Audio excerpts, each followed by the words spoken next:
Hello, wonderful people. I'm Mike the Man, and welcome to my channel. I'm taking a break from Twitter, from X. Actually, I still read my messages on X. So if you guys have something to bring my way, kindly do so either by message there or iamfiretown@gmail.com. Or, even better, the best thing and what I prefer is always that people actually leave a comment on my YouTube channel. Because I cannot keep track of everything that's going on in the case. So when there is a claim, there was a subpoena, and Chris said this, but it's really that. Okay. Remember, I'm a statement analyst more first and foremost. So for me, it is not a good thing to pay attention to everything, because a lot of the things I've paid attention to in the past, it turned out that what people told me wasn't so. They told me something, and then 5 days later, they messaged me and said, disregard, I'm sorry. No need to be sorry. It's just that I am in the position where I need to be very level-headed, which is also why, I've pre-recorded another reaction video of Chris Proudfoot on a live, and the only thing that I can tell you guys is that maybe I'll wait a little bit. I know these are popular, and they're funny in a way, because comic relief is probably something we all need once in a while. And Chris Proudfoot surely provides that. But it's also that, okay, before I begin, let me just go back to showing you guys how easily Chris Proudfoot is including himself in the actions of others.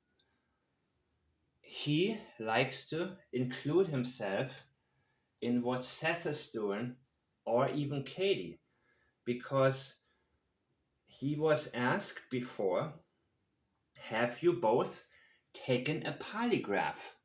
And his answer was yes, and the results are passed. So I would have not asked him, have you both taken a polygraph? That, in my opinion, is not a good question to ask, because it makes it too easy for somebody to lie. You should ask, have you taken a polygraph?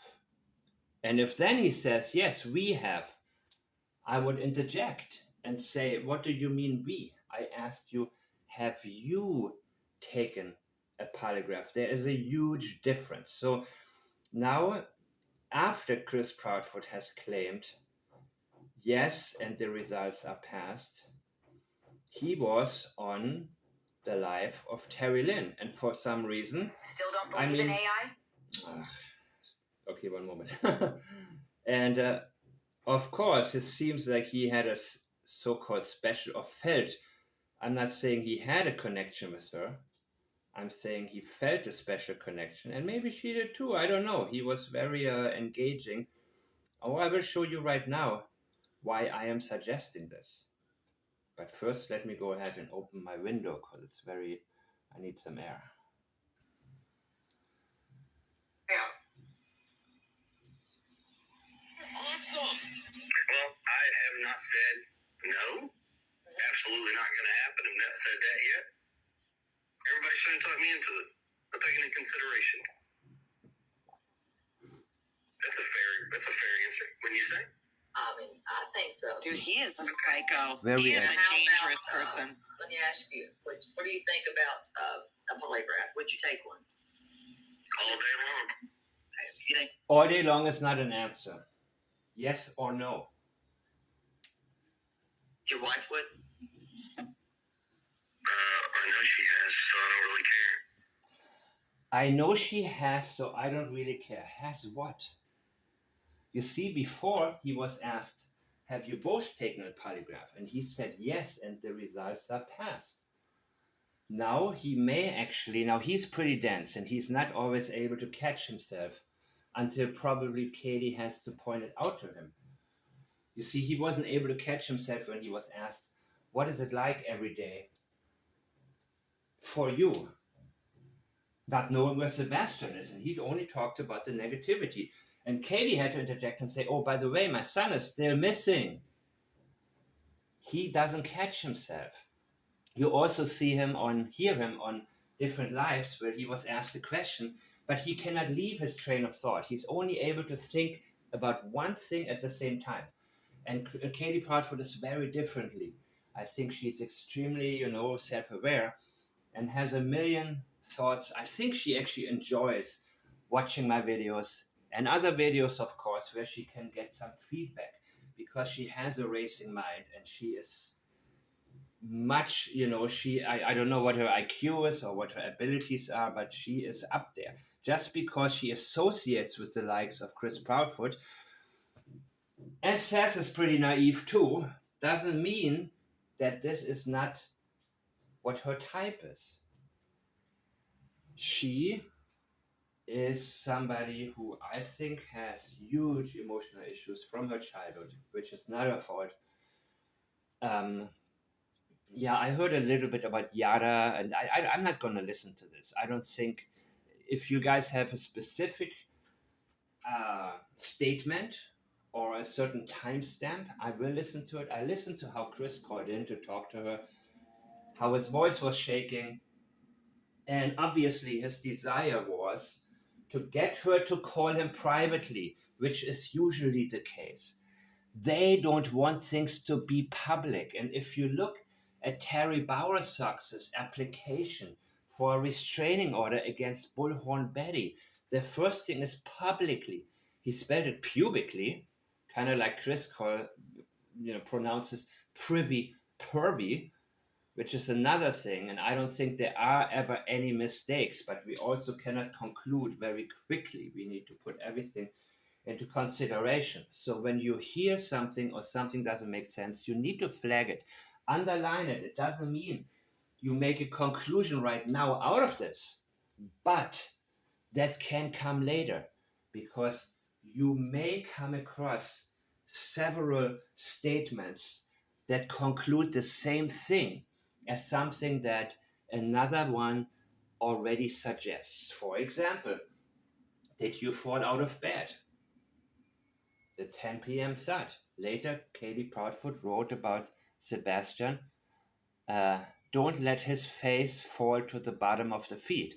Of course, it was in the context of social media, but she chose that language for a reason. Let his face fall to the bottom.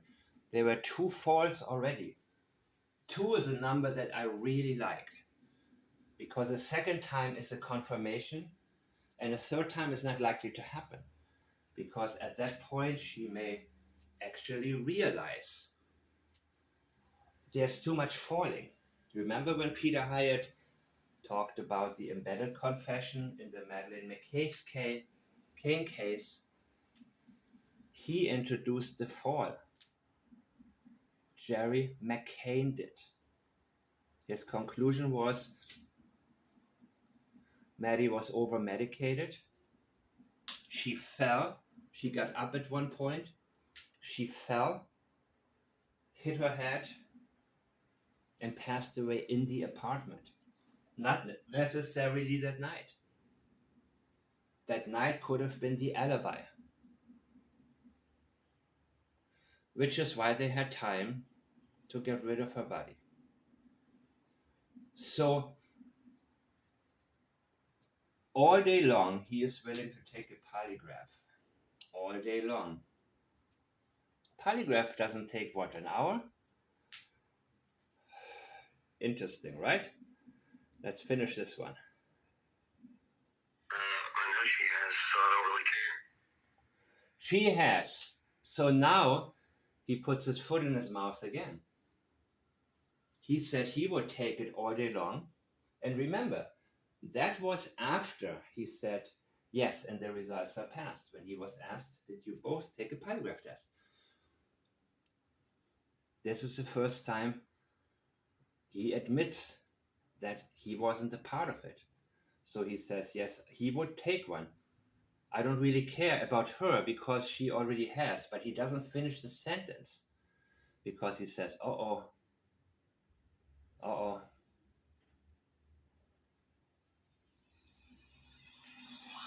I'm just asking if she would, if you think she would. She did. I don't know if she did or not. I'm asking you. Well, She did, yes. He says we because he includes himself. That's why he says, when he's asked about himself, he often says, all three parents. Even Seth, he needs that reference to include himself in the circle of the innocent parent. He has the need to do that, and the question is why. telling you she did. I thought, okay, let me ask you this. Right here. I thought you took one. Now notice before when he's laughing also. This uncomfortable laugh, I have talked about this before, about several interviews. When he laughs uncomfortably, then look at what exactly he said right before that. That is a sensitive area we need to examine further. Negative. And that's where everybody's... No, but can I, okay. Okay, did you hear this? Yeah. One more time. Awesome. Huh? said it. Jeez, let me see one more time.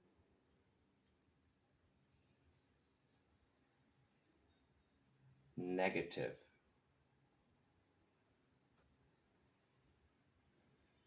Did you take a pilot? Did you take one? See, he opened the door to this. She did. And of course, Terry Lynn is like, wait a minute. Did you take one? He says, negative. He doesn't want to say no. Negative. He doesn't want to admit to this. You know what I mean? He has to know. Everybody's trying to talk me into it. I'm taking into consideration. That's a fair answer. When you say? I think so. Dude, he is a psycho. He is Now, a how dangerous about, person. Let me ask you, what do you think about a polygraph? Would you take one? All day long.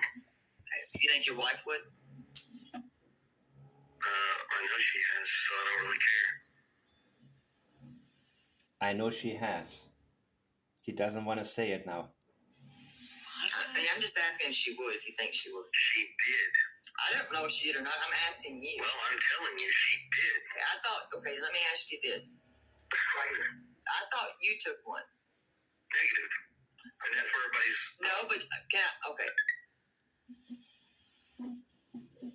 I thought you, and I'll show you. I'll see if I need to see. I'll send it to you where you said you did. No, somebody asked me this a question. Yes, and I've got that. Hold on. The question got asked. Have y'all taken a polygraph? Yes. And pass with flying colors, he said. I didn't specify who took the polygraph. Hold on, I'm going to get it for you. Hold on. You understand what he's saying now? I didn't specify who. This will come up now in the Melissa Proudfoot analysis, people. The same thing. Because I want to just demonstrate to you that unless they say I did, it is not reliable. The moment it is we or all three parents, when asked, have you been vetted or cleared? All three parents, he feels the need to include Seth. And the same way, he would be able to say later on, well, you didn't specify. I didn't specify. I said all three parents, but he's trying. He needs something to hold on to. He needs somebody that's innocent and somebody who really actually took the polygraph to associate himself with. He knows Katie did it. And by the way, Katie is a sociopath, and sociopaths are far more likely to be able to beat a polygraph for several reasons. And I have started a blog a couple of months ago that I will now start writing on to get a little bit. No, actually, I will write on it in a private section, in my members only section that I'm still working on setting up. So, where we will do written analyses And that's for those people who have the desire and the patience to really go through everything one by one. I need to reiterate that statement like this will take maybe 5, 6, 7 hours for a team of analysts to go through in order to determine what we can learn from it. Not just determine this person is deceptive or has a certain intention, but what actually really happened. What is it they're trying to hide? And when you realize what they're trying to hide, that's where you know it is exactly the direction that you look into. Because statement analysis without the actual investigation is nothing. But it is, in my opinion, the most important tool when you are stuck, when police, law enforcement is stuck. We are all now very familiar with this case. But imagine knowing nothing about it, not knowing who the parents are, what they're up to, what happened before about the CPS reports or anything, and not knowing into which direction to look. That's when statement analysis kicks in. You take the statements from everybody, tell me what happened, and you will see where they begin, how they prioritize, and from there you can tell law enforcement this is where we need to look. And I don't know if TBI and the local sheriff's department have a statement analysis, and if they have analysts, and if they have one, maybe it's a couple of officers who took classes from somebody who took classes from Peter Hyatt and just kind of barely passed. That's unfortunately what's going on in a lot of cases. Same with the PIs, private investigators. It's very easy to get a license, and we have all seen Heather or heard Heather Cohen. Did with so-called boss Jeff, and then Silver on the scene said no, his boss's name is actually Thomas. Did she verify that? Did she say, okay, so can I get your full name? What exactly is your position? And then call headquarters of the construction company. Say, I'm a PI and I'm investigating the disappearance of Sebastian Rogers, the stepson of one of your employees. And I would like to know, is such and such actually his supervisor?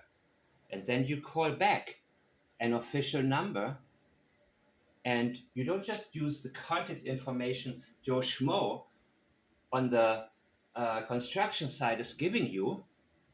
You call back the official number and say, can I please talk to that person to make sure nobody imitated him? That's what a real PI has to do.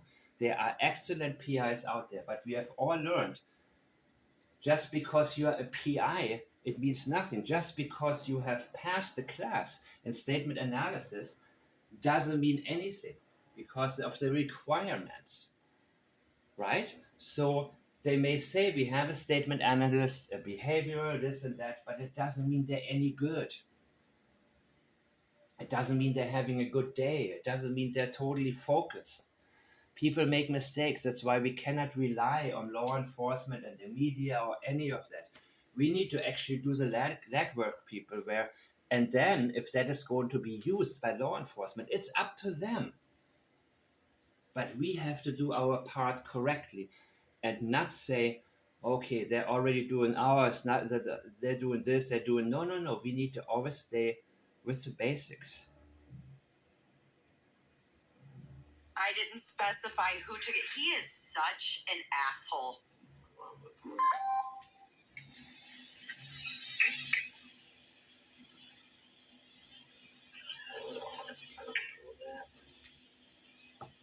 Don't take the wrong way. We should have done this in person.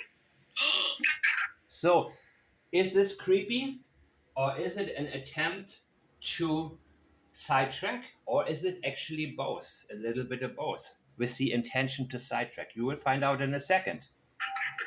Well, listen, I mean, do you mean it? I'll start a live stream right now. No. I said in person. Oh, I mean, I don't want to scare you. What? I knew I would You scare ain't you. gonna scare me. That's why I'm saying we should have done this in person. Why not take listen, why not take one and rule yourself? Now, that's not the What? So hold on. because you did state. I'm gonna pull this up. I'm gonna pull this screenshot up. Really? Are you going to pull this up? I know at this moment you want to, but guess what? Chris is now doing what he can to keep you from doing that, to show that he is a liar. Because I do have. And your question, That was so creepy. You just asked me why I wouldn't take a polygraph. Because you stated you did, so why don't you just go do it? Just do it. Okay, I'm gonna pull it where you did. You see, he's telling you actually what I have said for several months now. There is a reason it's always we and not I. I is a strong pronoun. I, it means when he says I took a polygraph test without anything else, just one strong sentence. I took the polygraph. That is a reliable confirmation. Question came out, did y'all take a polygraph? Who was that person? And no, it was you, and it said passed. And then it stated No, somebody asked, has there been a polygraph taken and what were the results? Pervy. Taken, yes. Passed, yes. He's pervy. Hold on. And then somebody replies back, well, you don't get the interest of the polygraph right away. Actually, you do. They're not. He told Smiley not to turn on her. Turn it off. It don't matter. I mean, like I said, No, I'm not saying that like no, wait, stop. I'm not saying that to be an asshole. I'm saying they're very visible anyways. But I I'm didn't say saying you were. no, but I don't know how to read you. I know how to read you. You're wrong on that. No, That's I'm kinda very scary. condescending. You are. You are. You're an asshole. I think you can That was somebody. I mean, you Well, can. I'm an asshole. Don't get me wrong. I'm an asshole to boot. Oh, I know. Okay, when somebody says I am an asshole, that often is an attempt to make it look like saying the wrong thing is on purpose. But he doesn't have a choice because look at what he just did. He just put his foot in his mouth. And because he likes Terry Lynn, maybe he had something to drink and maybe he's attracted to her. For some reason with her, you see, that gets him to open up. He can't help it. He says, he admits to his pattern of lying. And Katie may not be there at all. So Katie, I think she's not there because how he talks right now, I don't know. I don't know if they have an open relationship or if the claims that they were swingers, if that is true. I haven't looked into it too much. Again, please, if you know me from X and I don't reply, please leave me a comment right here because I want our channel to be the hub of where we clear up everything. It means that even if you realize I got something wrong because in the beginning or whenever I was maybe given a video and the timeline wasn't clear, like in this case, for example, Terry Lynn, I think, made it members only. Well, I have this from J for Justice, which was done, I think, a month after Terry Lynn. Sometimes I need also clarification, and I'm getting a lot out of it from your comments. A lot. Because I cannot pay too much attention to rumors or developments unless something factual comes out of it. And of course, then I integrate it into my analysis simply because it helps point us into a brand new direction where I suddenly realize, oh, there was a statement that I haven't looked at yet. Let me look at it right now. And that is also why sometimes I'm taking my time because I realize I have 25 statements that I can analyze right now, but I want to analyze whatever is currently on the table where I can fill in the blanks to something that's actually developing. So he's trying to sidetrack her because she says she's going to pull up where he lied. Let's see. I'm an asshole. I think you can. That was somebody. I mean, you Oh, can. an asshole. Okay, about the asshole thing, yeah, sometimes people with a very low brain capacity say, I'm an asshole. because they don't want to admit that they are stupid. So they rather have the persona of somebody who on purpose is being a-holish or whatever you want to call it, but in reality it covers up that they are lying and they're not able to talk their way out of it. So they much rather have this persona than admit their own deficiencies. And that's something very sensitive to Chris. He does not want to look stupid because I'm thinking that he actually knows he is not intelligent. He knows that he depends on Katie to do the thinking. He knows he cannot keep up with people like Terry Lynn, right? And I don't know if she's that bright herself, but she's a lot brighter than him. And she gets him. I mean, she knows how to use, she's not saying to him, "You're a creep." That was J for Justice. No, she likes it. I mean, I don't know if she likes him or has an attraction to it, but she likes the fact that now he feels so connected that she can do something with that. Don't get me wrong, I'm an asshole to boot. Oh, I know you're an asshole. You're a major asshole. But do you bother me? No. I'm an asshole. I mean, I can handle you all day long, and we can keep. I can go all night, and You see, no, you're not stupid and you're not a liar. You're an asshole. So he's sidetracking away now. He's admitting to something that is a placeholder for the lie that he just told. Focus on this persona I'm putting up, but do not pay attention to the fact that you just caught me in a major lie, major deception. do this back and forth right here. I mean, you won't See, win. this is You why will I did never it. win. Trust me, you'll know. This is why I said this would have been great to do in person. You couldn't handle it. Why not? You kidding me? Trust me, I know you couldn't. So notice the voice change. Why not? Now he's getting excited actually about the thought of Terry Lynn meeting her in person. You know what I mean? And yes, she can take now full advantage of it. But the problem is she going to keep her word and look up what can prove that he was deceptive and lied to us? Can she actually do that? I don't want to give you a spoiler, but this is the question now. Or is she too charmed, too engaged? Or she likes the new flow that suddenly there is a connection that will keep Chris Proudfoot on the line for a long time. I'm sure by now she sees her live chat. She probably gets donations. She sees more and more people are watching right now. And she's saying, "Ooh, this is going well.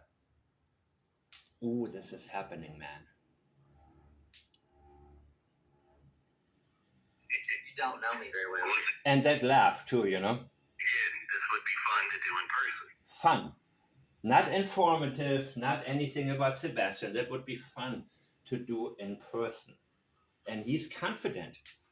And that indicates to me he had a lot of success getting certain women and being able to sweet talk them to the point where they forget what they're actually going to ask him.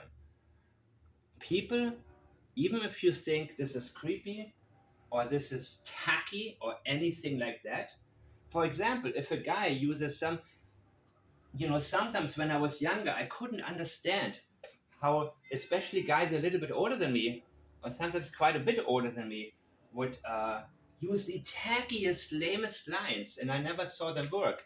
But the fact that they use them indicates that at one point it did work. And people keep repeating what works. They keep doing it again and again and again. And a pattern develops based on what worked at one point. There's a reason for everything, people. Oh my God. You have no clue. I don't need to know you. That's true. Dear God in heaven. Correct. Keep that in mind and remember that. Okay. Keep that in mind. I remember that. Yeah, she doesn't want to turn him down now because this is going so well for her channel, Now let me find this. Dear God in heaven. Calm down. Take deep breaths. All right, so this is why you're doing that. What's your next question? You see, She is trying to look up the statement,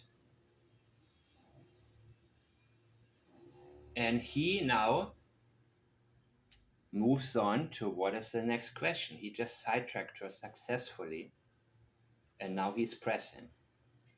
If you want to keep this going, you better ask the next question, because I'm done. He's taking charge now. So even if he's not smarter than her, he has a way. That's why he always says to people, even to Yara, call me, give her my phone number. He needs to take it private. He has more success with talking to people in private. He can maybe charm them, he can maybe intimidate them, but he is lost with all of these people understanding that they had something to, they are hiding something. We're going to get to this one first. So we're gonna get to this one first. Let's see if she's getting to this one first. Let's see if Terry, you see, because she says, I'm a strong woman, you can't push me around. Okay, great. But also when people say such a thing, the people that I have learned are the strongest one, be it men or women. They don't feel the need to say, I'm a strong woman. A lot of it has to do, of course, also with creating persona. Nancy Grace is a prime example, but she is not smart about her interviews. And she got it wrong so many times. I have just seen a couple of Netflix specials where Nancy Grace got it so wrong, and extremely confidently she presents what is 100% false. And she pushes. The interview with the Proudfoots was worthless because she wants to put up the strong woman persona, but she got not a thing out of it. I believe she was a prosecutor before, but you are not a prosecutor now. And of course, she's catering to the people who know they are hiding something. So it's a bash fest, but a bash fest doesn't help. What helps is an interview like this, because this is what gives us the right statements and reveals the true pattern. Not when somebody sits there and yes, ma'am, no, ma'am, no, ma'am, yes, ma'am. You see, they didn't even. So, anywho, let's see what Terry Lynn actually does here. It's gonna be okay. Why? I do have a weird question for you. What the hell did you write this stupid shit? That is really just, to me, I don't know what to think of it, but me, I do. The idea that someone hurt Sebastian and threw him into a wet, fresh paved driveway is funny. Ain't nothing funny about that, by the way. Sure it is, because if you understand... No, it's not. Concrete, hold on. You're asking me, I'm trying to give you an answer. Your words. So either let me answer... No, you don't let me finish reading this. Probably. To bury a body in concrete, it would need to be at least 12 inches thick. Secondly, you have to smooth out the concrete and then... Terry Lynn, you just dropped your question. And Chris knew how to work you because you put up the strong woman act, and he knew how to break that. He actually has experience with seeing through that. He knows how to sweet talk women who have much more going on in life than he himself. He has known how to get with women who are financially way better off than him and inject himself into a much better lifestyle than he had before. And the Bauer Soxers have quite a bit of money. I don't know about his mother before she married Terry. So Before it's dry. Okay, thank you guys for this one. You see, I'm getting sidetracked very much. Life is what happens when you make other plans. And I like it. I like it because it enables me to actually get a great idea of where we're at. So on June 17th, Jill Kelly-Oden, who I was told is a friend of Melissa Proudfoot, she wrote on Facebook, "It's been a while since I've posted about this. I've posted. I mean, I will, as I go along, I will correct the mistakes. It's been a while since I've posted. Okay, I'll say it with mistakes. It's been a while since I've posted about the Sebastian Rudders case. Truth be told, I became so consumed in his search. It was sending me into dark thoughts and sadness. My heart is heavy tonight as I think about the possibility of my own children showing up missing and you all forgetting about them. My mama heart is bleeding and pleading, / begging for law enforcement to not let this one fizzle out. It feels an entire community has forgotten about a missing 15-year-old boy. YouTubers have made a mockery of it all. Again, YouTubers, yes, but don't generalize YouTube. You know what I mean? Don't blame YouTube. Certain people, but she doesn't know that. She just kind of, sporadically goes on there, and whatever comes next comes first. Which of course I don't look at whatever pops up first. I look for what is informative. But that's the impression people get. Which is why I say, do not argue with these people. If you do, you're actually benefiting the Proudfoot and their desire to sidetrack. You actually argue with these people, you are contributing to the case not being solved. Sad but true. My heart is heavy tonight, but my mama heart is okay. It feels an entire. YouTubers have made a mockery of it all. I don't see his face on billboards anymore. Okay, so there are no more billboards. She's local. Let's keep this in mind. It rarely flashes on the news. There are 2 signs posted in White House that I have seen. I don't know which White House she's referring to, with his sweet face on them, but I haven't seen any in Hendersonville during my recent trips through town. Isn't that what Bullhorn Betty also talked about? And isn't that also what I have played to you guys? The possibility, remember when Chris was asked if he or anybody that he knows has taken down signs? Geez, where did I hear that? I may have to play this to you guys. So I'm not sure exactly at what point it's going to come, but I think this is where it is. This is from Web Sleuth. And this came after. Oh, wait. When did it come? Yeah, I think after. Terry. I don't know. And then I have some questions that I hope you can answer that will help clear things up. I'll answer questions unless it's something I have been told by law enforcement that I cannot answer. I've said that from day one, and I'm telling you now, Whenever Chris Foot replies to a question with, I can't divulge, I'm not privy to that, then we know this is a sensitive area. But now, before, he doesn't want to look like he's hiding from questions, but he is scared of the question.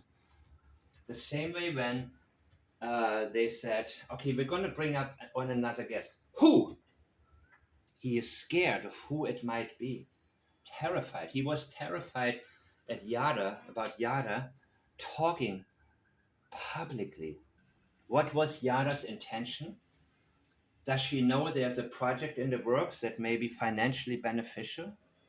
Does she want her piece of the pie? Does she want revenge for my family? I don't know yet.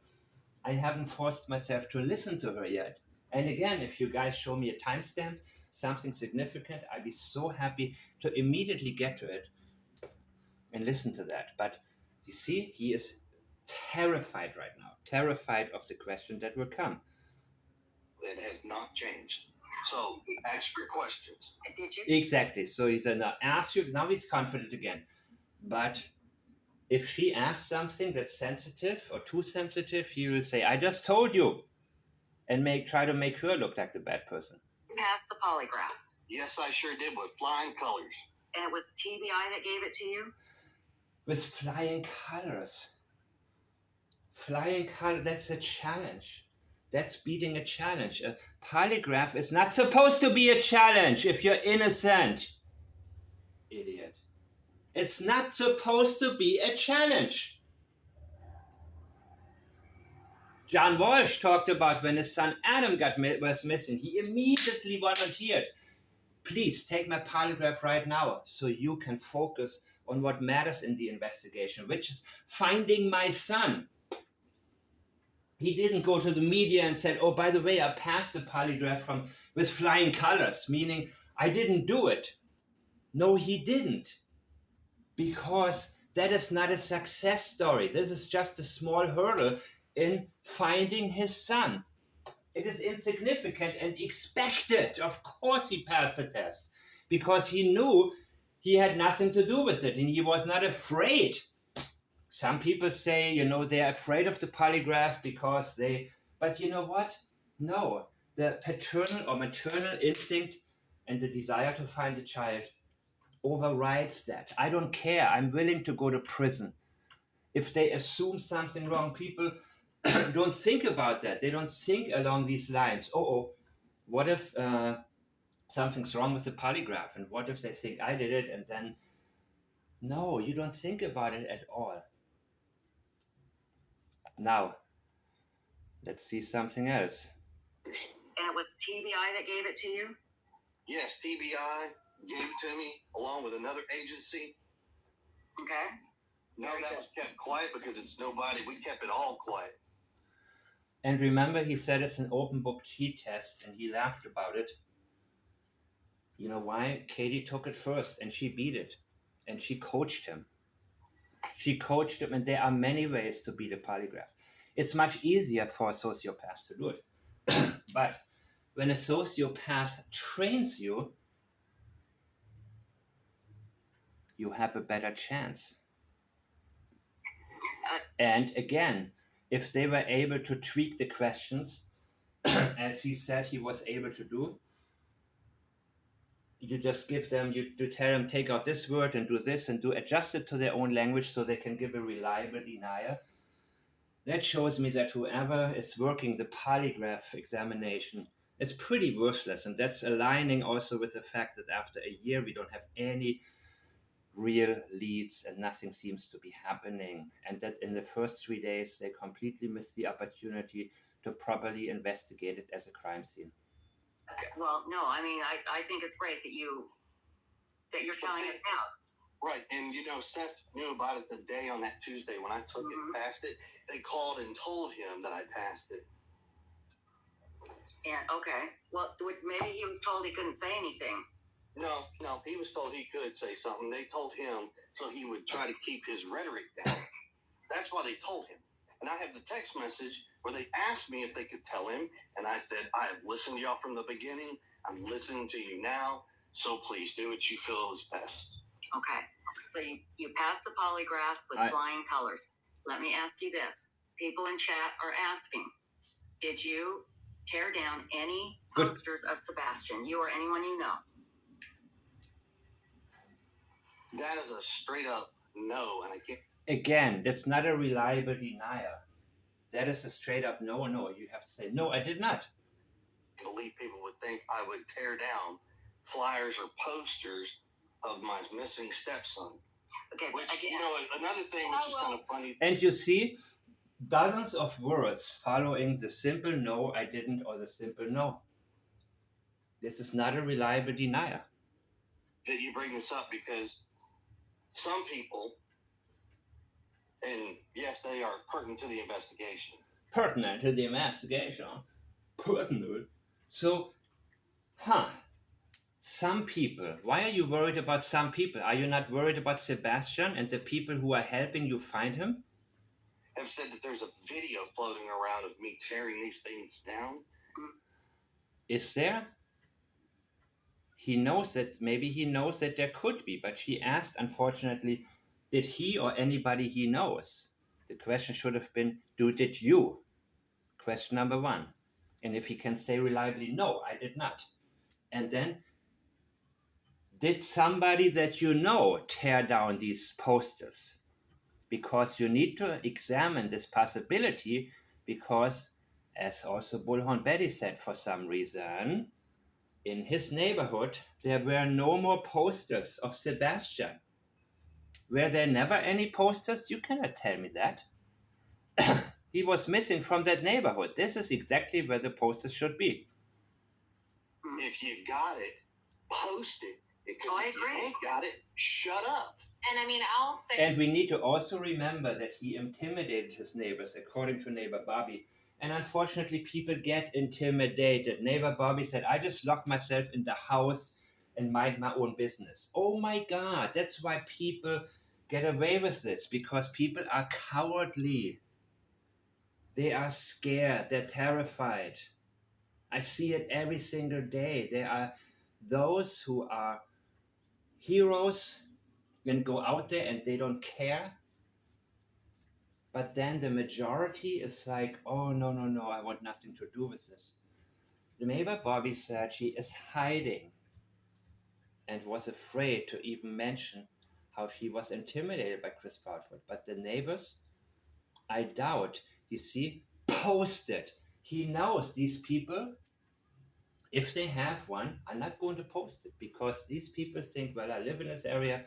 We all know what Chris Proudfoot is like. He's used to intimidating people.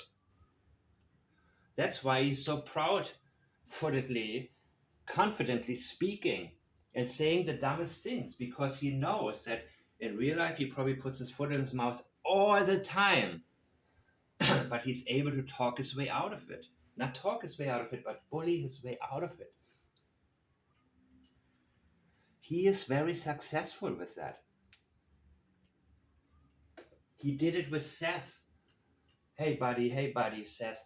And he called him names because Seth suggested somebody saw Kathy Bowersock's 5:30 a.m. her car at Worsham. I still don't know who it was that reported it to him, but he doesn't want to go there. He has Seth in his pocket. He feels like that. Chris Proudfoot is not scared of law enforcement. He is not at all scared of Seth, but he is very scared of the general public because he cannot intimidate them. He can't silence them. That's why he cannot stay away from social media. And every time somebody bashes social media on social media, please be aware that this is a very sensitive area. Say on record from myself, I've never seen that. Because it's easier to blame social media than, say, the general public. It's harder to admit that the general public thinks you are hiding something. It's much easier to say social media is doing it. A lot of people are playing the victim using social media. It's social media. You are on social media. Don't talk bad. If you are against social media, stand in front of Costco with a sign and say social media is evil. And don't have a phone on you. Don't have a smartphone on you. Back to the basics. No more social media. That should be your banner. Then I believe that you actually mean what you say. But I don't believe it just because certain things social media reveals. It's the same like people blaming alcohol after they stab somebody or drive drunk or do whatever. Oh, the alcohol made me. No, the alcohol only made you less inhibited and enabled the true self to come out, people. The moment people use anything, don't immediately there's a sensitive area, something they are hiding, and they feel the need, and that's going to come up right now in Melissa Proudfoot's statement. And Exactly, I also want to because say, it doesn't exist. I'm sure it doesn't. and I want to say on record that in my conversation earlier with Chris. So, sorry, that was not a reliable denial. And the question is why? It's very sensitive. He cannot give a reliable denial. But unfortunately, the question was not if he himself tore down any of the flyers, or was it somebody else that he knows? It's either himself, somebody he knows, or both. So let's see where I was here.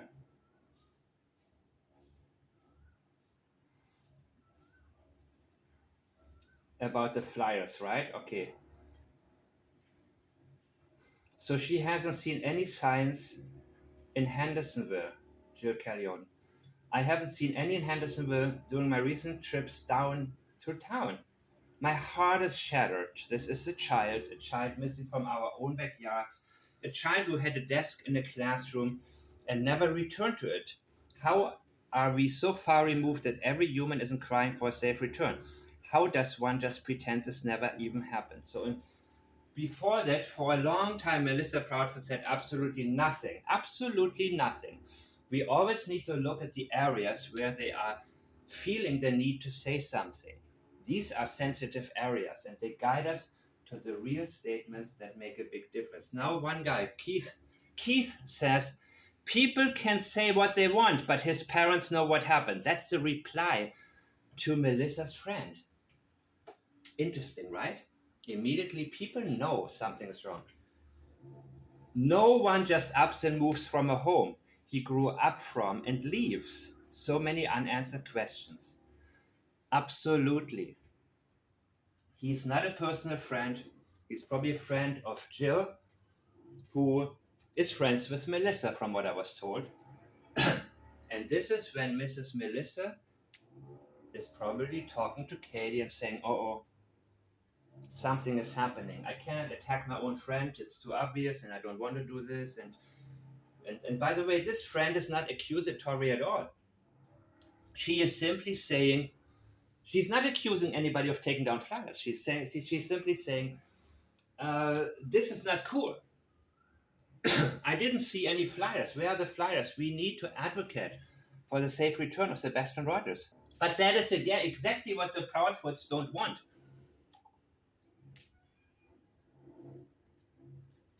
They don't want attention to this case in their own neighborhood.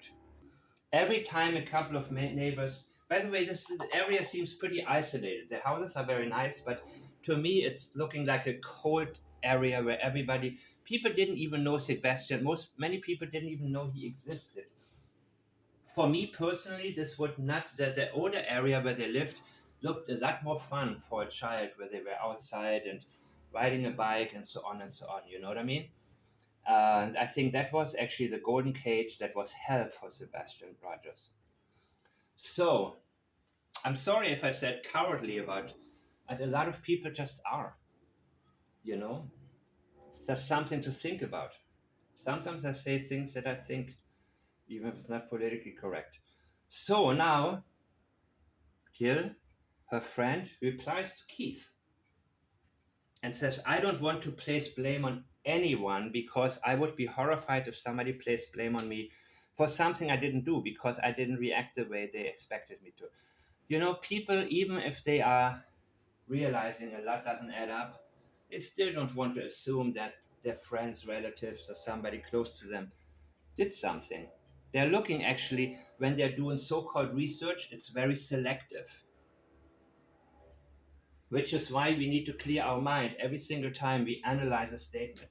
We cannot say, okay, I think it's obvious, or no, he would never do that. You know what I mean? And I realized just how important it is when Peter Hyatt analyzed Woody Allen and Michael Jackson. And I had to realize, I had to let go completely of what my perception of certain people is. And realize when it comes to statement analysis, it's just another person like you and me with the same tendencies.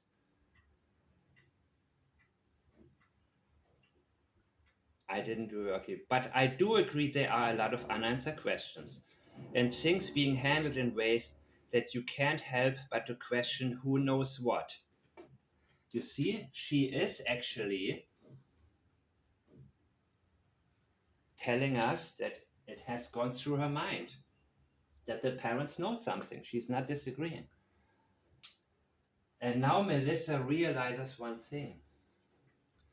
Melissa realizes, I need to end this conversation the same way Chris has been ending conversations. Because the next step is going to be Keith probably replying, did you hear when the parents said this, or did you know, and do you know about the cameras? Do you know any? Eventually, this will lead closer. They go wherever there is something that they don't want people to hear about. Remember my last video? Look what Chris feels the need to when they get closer to the truth. He even told the person, don't post this in this group or any group whatsoever. Anything publicly or publicly, as Terry Bowersox would say. Okay, now Melissa feels that need to answer. This has gone too far for her. And now comes finally my analysis. We are running billboards and dropping off flyers. We. Who is we? Again, we is not reliable. And she's not saying putting up billboards. Running billboards. Running. Why running? Are you running away from something? Running comes to her mind. Trying to get away from the subject matter of Sebastian Rogers. And I give you already a very brief spoiler alert in this whole statement. And by the way, I cut a lot of it out.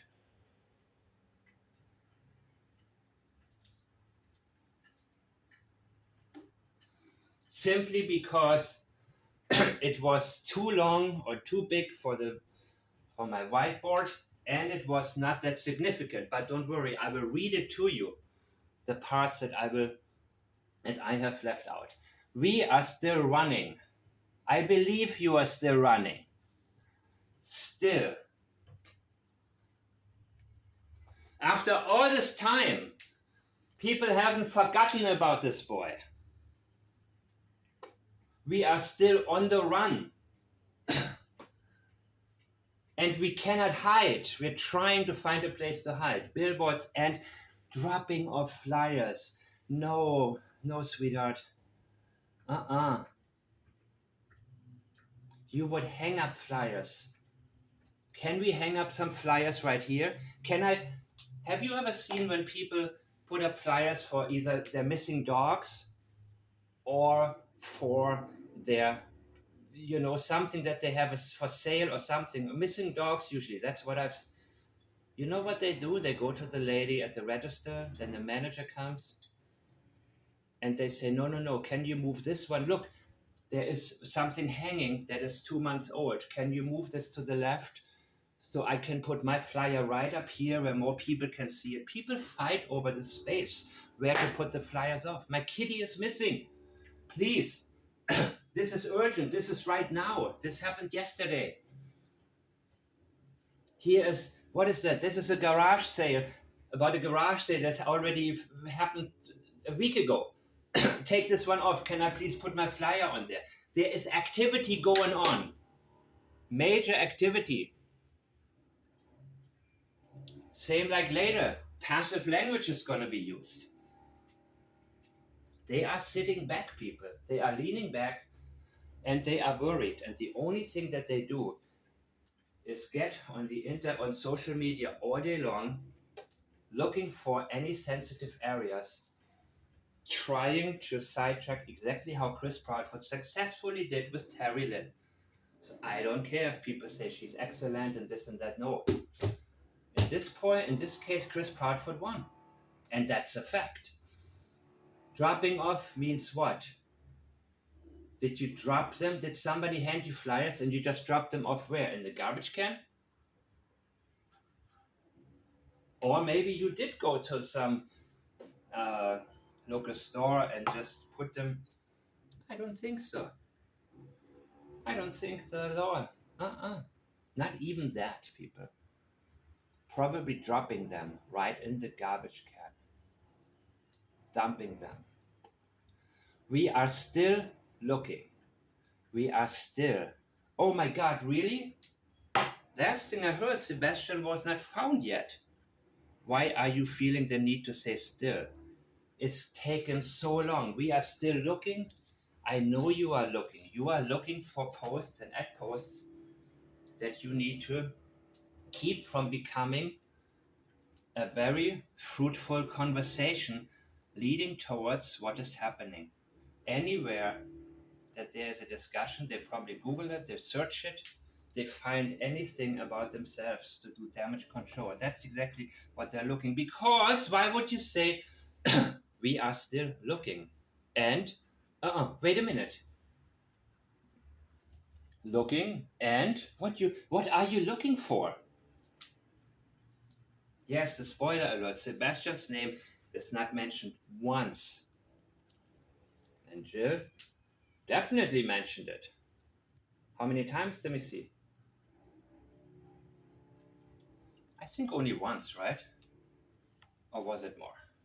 Oh, by the way, I will post this also in my on my channel. I will post the pictures, guys. Da da da. Where are we at? Where are we at? Let's scan over this.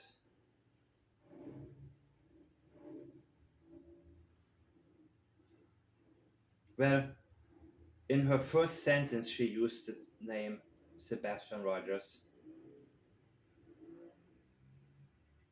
And Melissa doesn't use it once. By the way, there's more coming up about the story with what happened that Sunday with family. He talking to family, not his family. He said she talked about we pick up our niece. She includes Chris Proudfoot in it, but when she refers to Sebastian talking on the phone to family, she doesn't say his family, our family. And they had maybe other plans during the day. And who wanted her to pick up the niece? Was it Chris? She said, me and my sister. Well, let me get to this in a minute. There's a lot more here than we have previously had time to examine.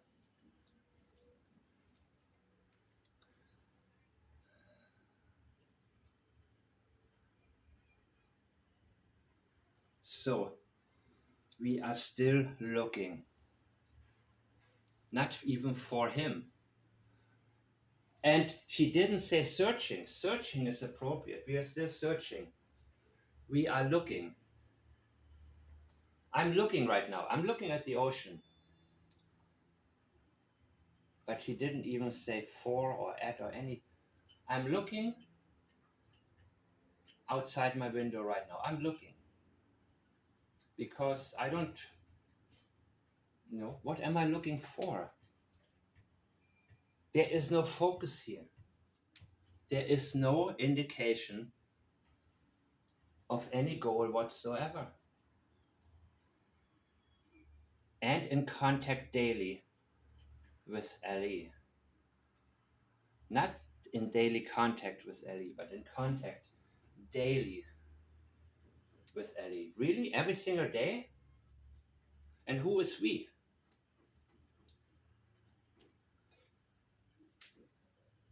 She is saying we, and she doesn't want to say I, because she didn't do anything. This may include the whole clan.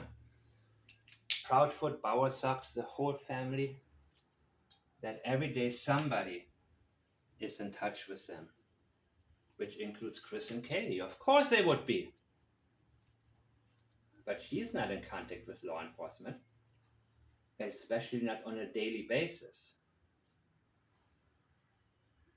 She feels the need to say daily because she wants to make it a little bit stronger, but it shows us that she herself hasn't had contact for quite some time with law enforcement. As a matter of fact, she is avoiding them.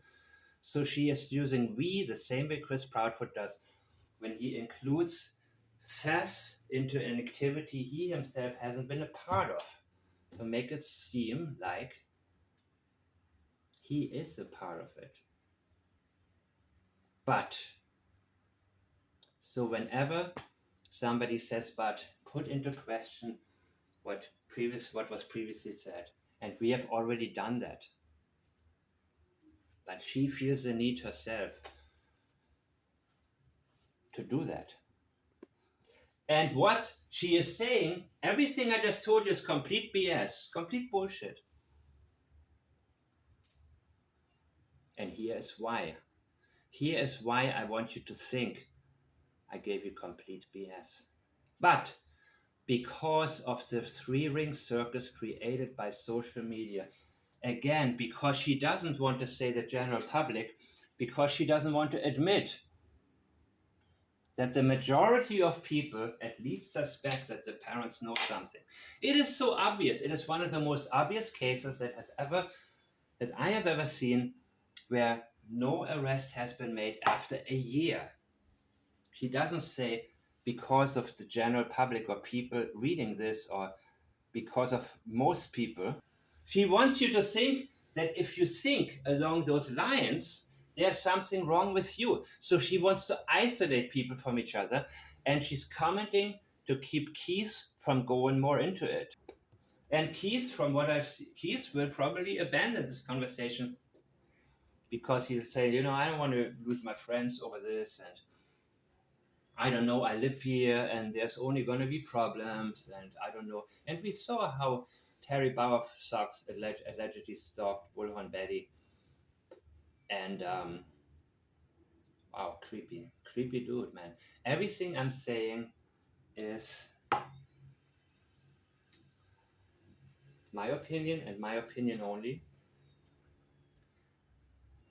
Everybody is innocent until proven guilty. Everything I'm mentioning, every single person is innocent until proven guilty. Statement analysis is nothing without the proper investigation of law enforcement. Thank you. So, yes, blame social media. Not you guys reading this. See, it's even a form like gaslighting. Oh, you people, you social media people, have nothing better to do than scroll around and gossip and all this, right? Nothing based on absolute. This is gaslighting by social media. I am social media. You are social media. All of us. And most of all, they are social media because that's where their efforts are. That's where they are looking. They are looking on social media. And the biodad, Seth, trying to profit off of this. This indicates it's very close to home. And she didn't say profiting, but trying to. You know why? The language from Cassie Bowersox, a lot of things that happened. The author of this thinks of Seth as a complete loser. He is not profiting because he's not smart enough. He doesn't know how to. Chris said, that he helped him, had to encourage him to get the job. And apparently, Katie Proudfoot kicked him out of the house, but she had called the police and made allegations that he beat Sebastian, beat her. And again, I don't know what happened there. It could be true. It could be exaggerated. It could be made up. I have not analyzed it yet. Everything in my book is on the table and it's insignificant. I'm not team anybody. I don't need a team other than people who are interested in statement analysis who don't feel the need to have opinion-based associations, even if these opinions are very strong. Because when you have a group that is not dedicated to finding out the truth, you will always be subject to misinformation, often disinformation, because people insert themselves into groups. This is why I will have my private section. I will announce it. I'm still working. I'm getting it ready. I need the right material to make this the best statement analysis class that ever existed and enable everybody to have an easy stepping stone created by social media and the biodad trying to profit. Yeah, he's a total loser. He's trying to do something. And he slept in his car, when Katie kicked him out and Chris moved in, right? Was that what happened? That's what I remember being told. So he didn't have a job then. Chris actually said he helped him get a job and encouraged him because his son looks up to him and he needs to do that. And everybody has his good sides, right? I guess. But they're also telling us that Seth is a complete waste. He's sitting in his truck, smoking a cigarette, talking on his phone, not talking on the phone. There's a difference when Cassie Bowersock said talking on his phone. He's doing his thing. No, he was on the phone trying to find his son. Do you see the difference? These are, every single word makes a difference, people. Everyone. Do not overlook anything. You see how long I have been making this video now? I'm not even close to finishing. Because there is so much there. And as far as I have seen, statement analysis properly applied is 100%. Except you need to be able to be flexible and need to understand when there's an area that you don't know about yet. So advanced statement analysis includes the ability to recognize sociopathy, for example, and realize some reliable denials are actually not reliable. But even the language indicates sociopathy when it exists. Aside from what a psychiatrist may diagnose a person with, the language indicates it. I'm not going to get into this right now, simply because I want to get through this. And I can't let go when I'm on a roll. You know what I'm saying? So, social media, oh, you people on social media. No, that is the general public. That is the majority of people who think something is wrong. That is trying to profit. This loser, look at this loser trying to be somebody off of this. Ugh. And is probably how they feel about Seth. Everything Katie Bowersock said also about Seth is beyond disrespectful. It's hateful, spiteful, and it's completely dismissive. He is trash to these people. He is trash to her, to Cassie Bowersock. The way she spoke about him while he is desperately looking for his son, to indicate he's smoking in his car, in his truck, on his phone. I don't know what he's doing. He's probably playing around. That's when you say, like my daughter, she's on her phone again. I don't say, when my daughter has her phone, I don't say she's on the phone, because I know she's not doing any business at this age. She's on her phone. She's playing her games. She's watching her TikTok. She's doing whatever I have no part in. Disconnected in her own world, you know what I mean? No. He is supposed to be doing, he is doing what you're supposed to be doing, meaning trying to find out what happened to Sebastian. She is disconnecting his activity completely, dismissing it as absolutely nothing. And is exactly how they feel about Seth, the whole clan. That's exactly. And about Sebastian, how they feel about him, well, not that differently, probably. Remember, there's more about the Chronicles of Olivia interview, showing that they had different plans, but maybe Chris suggested they pick up the knees. We'll get to this right now. I just can't go there. Where is that? You can't go there.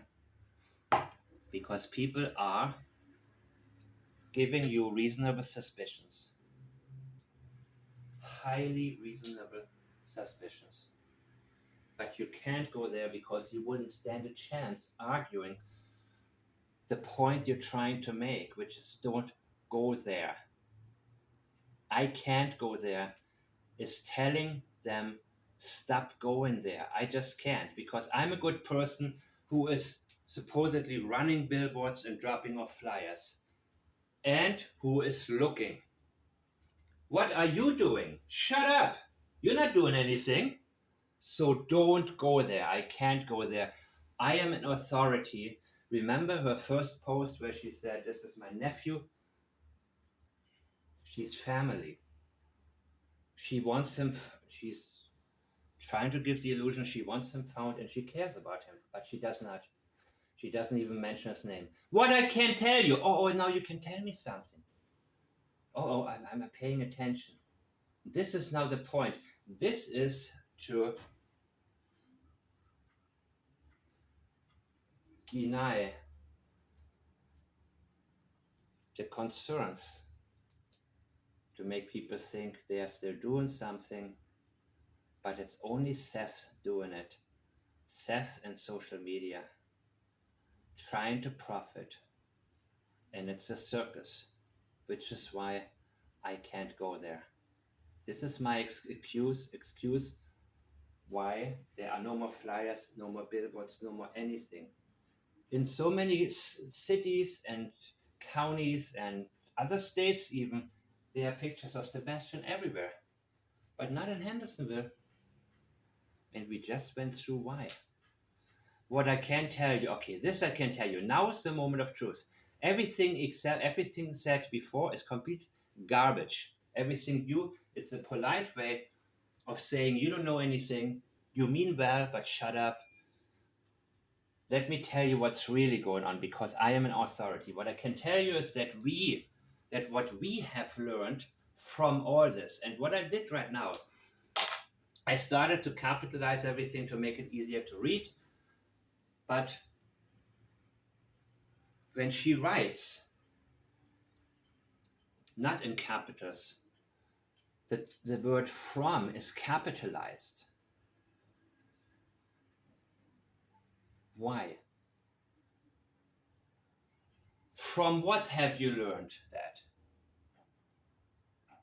And what is all of this? From all of this you have learned about child.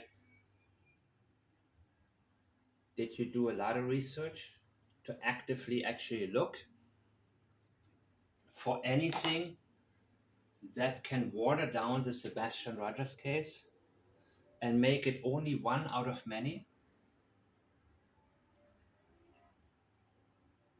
No, you haven't learned it from this. You actively looked for statistics to let people know they're wasting their time. That every 5 minutes a child, 5 to 7, is lured from online. Again, the blame goes online. Not the internet, but from online. Terry Bowersox 3 times in just one small paragraph used the word online. Online and social media is the enemy to them right now. 1 in 9 cars on T and interstate involves trafficking. I don't want to use the word right now on this channel. So let me tell you what I left out.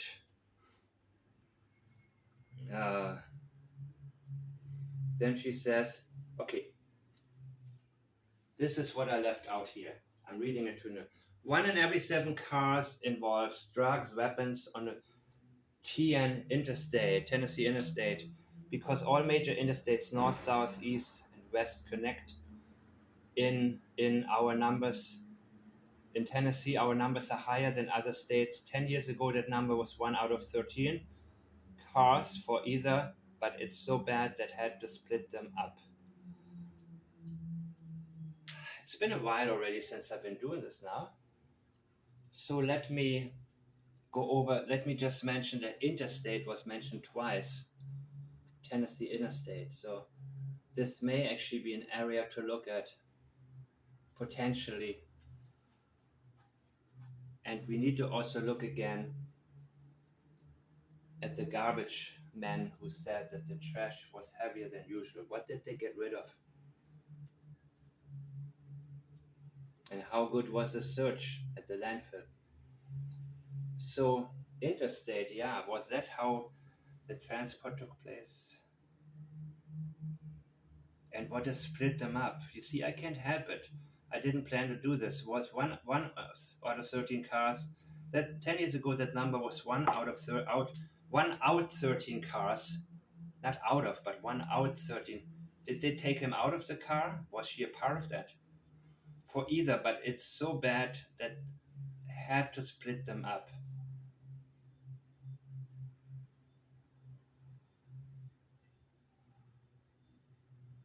Okay, let me move on, people, because I have so much stuff. Jesus. I don't want to make part 2 again. Once you guys are on, I actually like to keep it on, because some of you are ready to get more into this. 2,300 people a day go missing.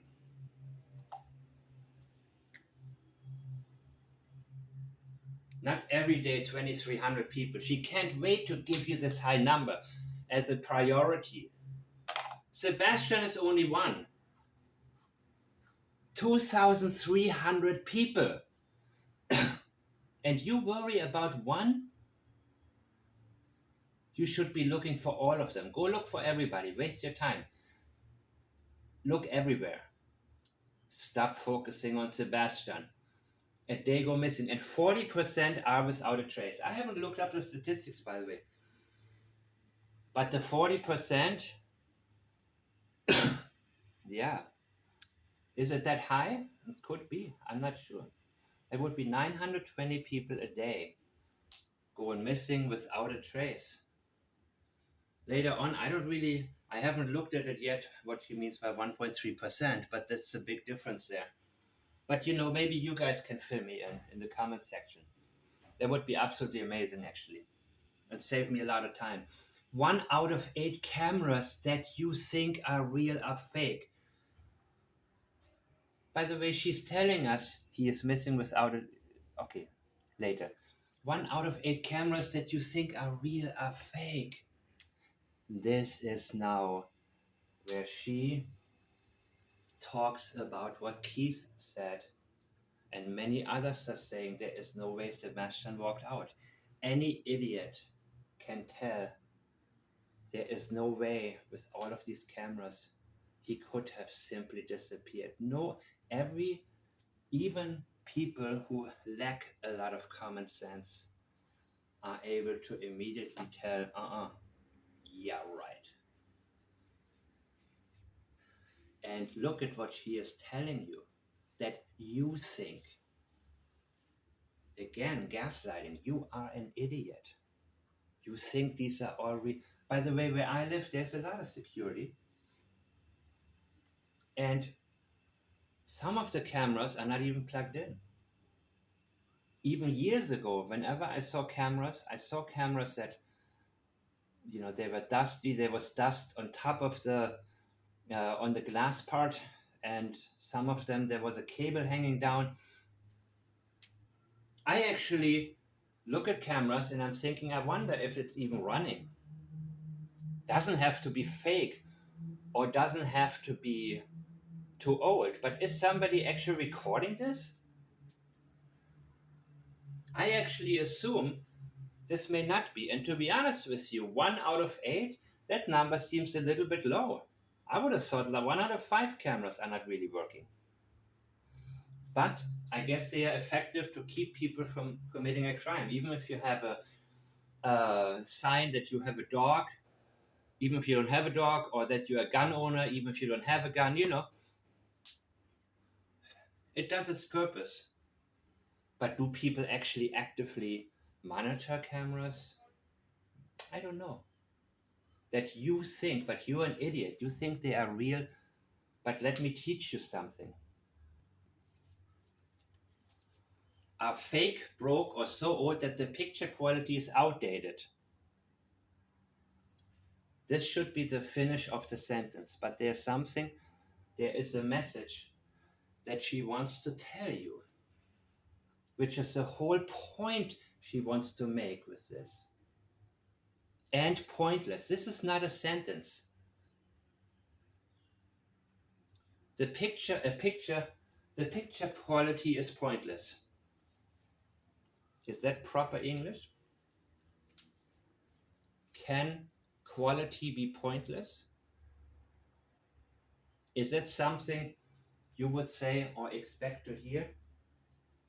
Pointless in connection with quality? Pointless is the message. This is the final point she is making.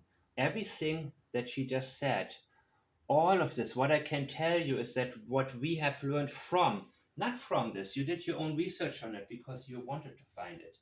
You didn't learn this from this. You capitalize it because that's what you want people to think. You need an excuse why you looked up all of this, in my opinion. In her case. Now, some people look things up if they're truly concerned or come across this, but you have not shown any concern about Sebastian. You are looking for reasons that people Don't look for him and don't worry. And pointless. Give it up. That's your message. And the 3 dots are not by accident either. Like dum dum dum. What does it mean when somebody does? When I write, when somebody writes something totally stupid, I say, yeah, right, dot dot dot. It's like, please, I'm not going to get into this, but fill in the blanks. Do your own thinking. You know what's going on. So she wants people to keep thinking and remembering that. She has nothing else to add to that. She wouldn't know what to add, but she wants this thought to linger more than anything in your mind. What I'm doing is pointless. Now, we are hopeful that he is found. Who is we? You're not. Or you know he won't be found. Is that including yourself in we are helpful, that he is found? Who is found? Not we hope to find him, or we are trying to find him. Nothing active. This is passive. He is found. Found by whom? We are hopeful that he, and hope means absolutely nothing. Hope can mean a lot for somebody who's not ready yet to face the reality. But, you see, she says but, meaning everything is BS that I just said. We are hopeful that he is found. But, forget what I just said. They have also told us that it's possible he is not. Trust me, he's not going to be found. And I'm cool with that. So, have all the hope that you want. But, who is they? Law enforcement?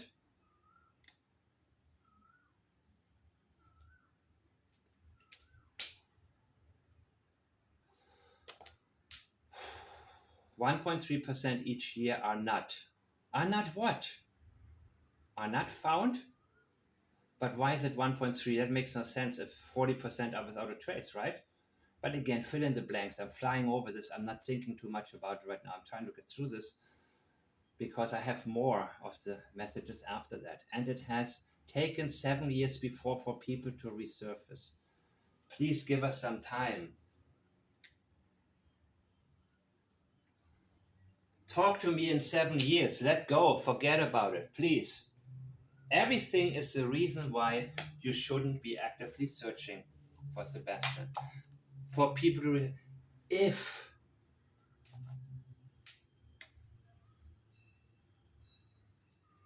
they are hit by predators, again, that is the rhetoric. He's taken by a predator. Don't look at us. I hope no one else has to deal with this. She doesn't say with something similar or anything like this. But this particular case, she doesn't want you to deal with the case of Sebastian as well. Do not participate in this anymore. Please let go. Don't deal with this case. You have other things to do. So this is extremely telling. So should I read you guys a little bit more from what is afterwards? Jill says, it's disgusting what social media has done with this and others. It makes me sick. JRL, I guess JLR, is pure evil. No, he's not. It's maybe messed up a little bit, but yeah, quite a bit. But you don't know what happens in prison. People go into prison one way and they come out differently. It can be a lot of things that can be PTSD. You know what I mean? Because he actually did the best interview, the one with neighbor Bobby.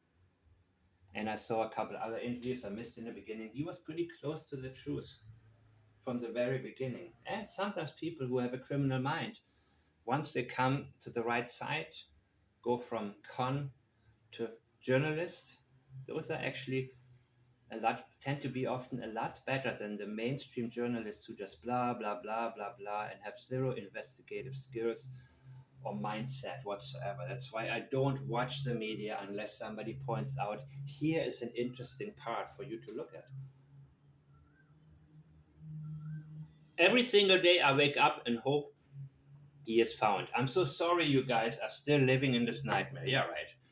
I do stand by what I said though. I am not seeing it, and I don't think enough coverage is being done. You see, by media. You see, Jill is, from what I was told, her friend. She gets the subtle message. Back off, don't worry about it. Intuitively, she realizes what Melissa was trying to tell her. Don't worry about it. And she's very careful. I mean, people tiptoe so much, they want to say nothing, but they can't help hinting at something. I stand by. This is not saying I disagree. She doesn't want to be offensive, but she realizes that somebody tries to shake the ground on which she stood when she made her comment. And she says, no, I'm standing by this. Not enough is done. True. That doesn't mean that the flyers will help. But yes, I think the more awareness, the more people realize who actually hides something, and the more pressure will be on these people. And by the way, just because people say a subpoena, I don't believe this has nothing to do with Sebastian. I'd be happy if it does, but I don't,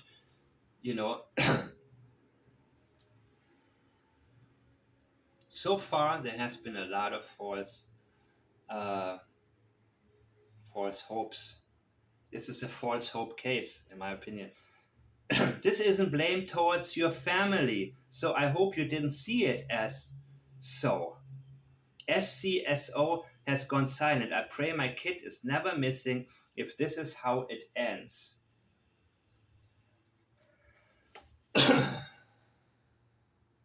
She knows her friend. She knows by her reaction that this is different than how Melissa talks to her in private. Because Melissa is not actually talking to her. She's talking to you, the general public, reading this and talking at her, overshadowing what she says with gaslighting, some statistics, a false inclusion in we,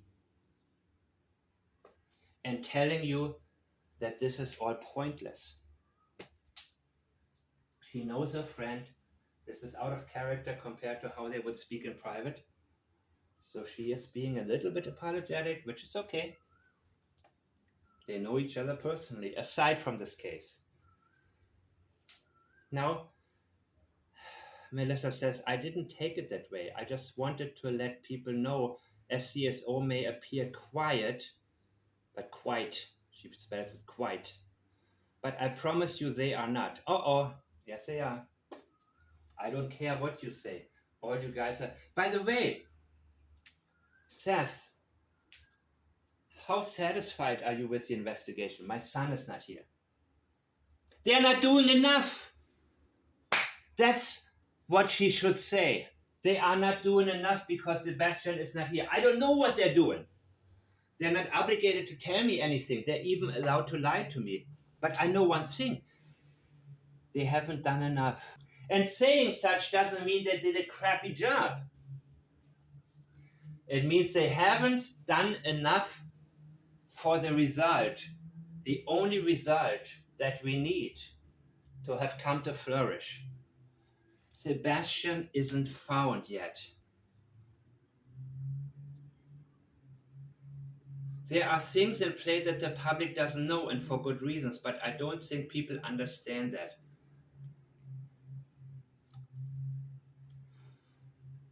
You don't know anything. Shut up. Don't think about the case. They're not scared of law enforcement. They are convinced law enforcement isn't going to do anything because they don't have evidence. 100%. They're scared of you, the social media.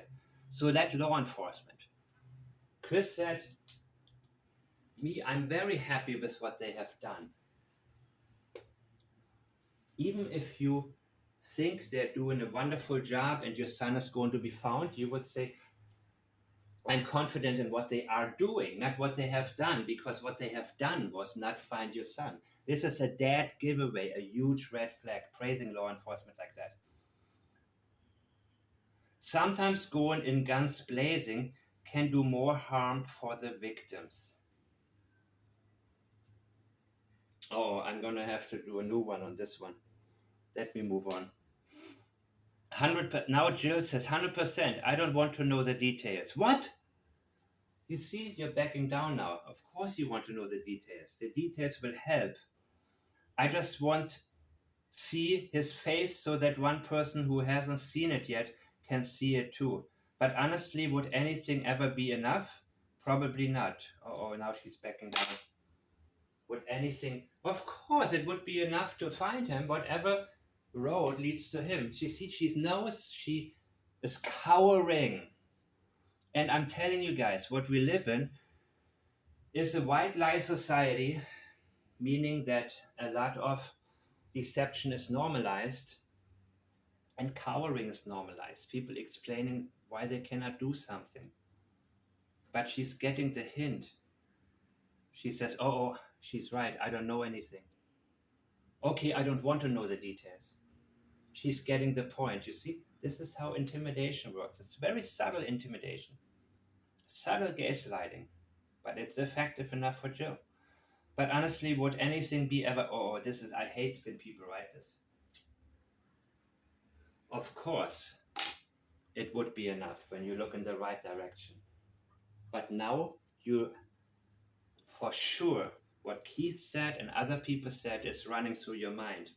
And you understand that Melissa doesn't want it to run through your mind. So you're being apologetic and generalizing. And this is extremely cowardly, lame. Sorry, this is how I feel. Maybe it's just me, but this is how these people succeed.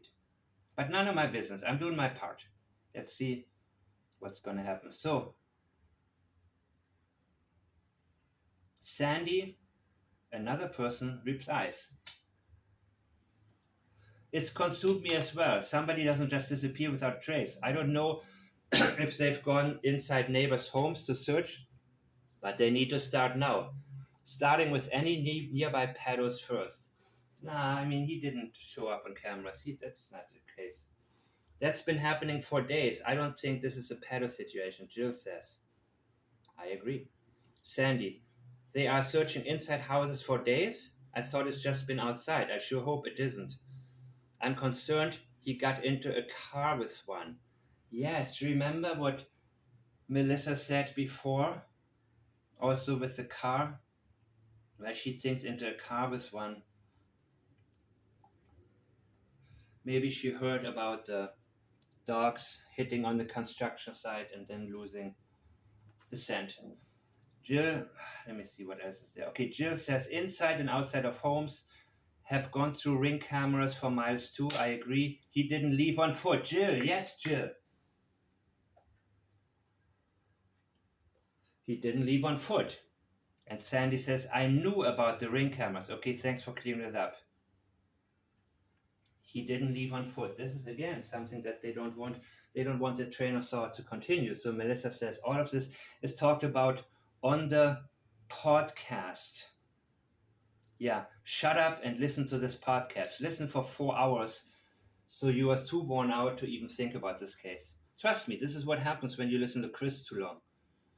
That's why I'm doing this now. Jill says, I listened to it last night. It was hard to listen to. Thank you.